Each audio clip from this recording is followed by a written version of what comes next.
نحمده ونصلي على رسوله الكريم اما بعد فاعوذ بالله من الشيطان الرجيم بسم الله الرحمن الرحيم رب اشرح لي صدري ويسر لي امري واحلل عقدة من لساني يفقهوا قولي. خلوت پسندی. خلوت کس کو کہتے ہیں؟ تنہائی کو. یعنی جب آپ صلی اللہ علیہ وسلم بڑے ہوئے تو آپ کی مزاجی کیفیات میں بھی فرق آنے لگا اور آپ تنہائی پسند ہو گئے. سال پر سال گزرتے چلے گئے یہاں تک کہ ایک وقت آیا جب آپ تنہائی پسند ہو گئے. ہرا کا سنسان غار مونس و ہمدم ہو گیا. مونس یعنی آپ وہاں جا کر انس یا سکون پاتے تھے. ہمدم یعنی ہمراز ہو گیا.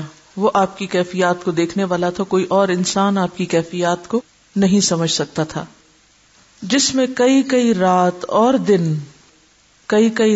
اور دن مسلسل تدبر اور تفکر اور عبادت باری تعالی میں منہمک رہنے لگے. منہمک مشغول.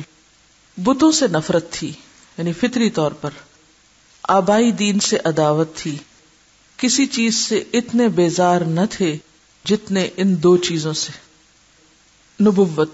جب 40واں سال ختم ہوا، غار ہرا میں آفتاب نبوت طلوع ہوا، تاج رسالت پیشانی مبارک پر رکھا گیا اور تمام مخلوق کے لیے پیغمبر بنا کر مبعوث کیے گئے. سب متفق ہیں کہ بعثت یعنی نبوت کا ملنا دوشنبہ کے دن ہوئی یعنی سوموار کے دن. مہینے کی تعین میں اختلاف ہے یعنی مہینہ کون سا تھا، مگر رجحان اسی جانب ہے کہ 8 ربیع الاول سن 41 عام الفیل میں رسالت سے سرفراز ہوئے.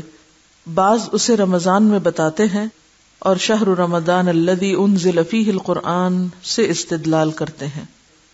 اتنا ہی کافی. سبحانک اللہم وبحمدک نشہد ان لا الہ الا انت نستغفرک ونتوب الیک. السلام علیکم ورحمۃ اللہ وبرکاتہ.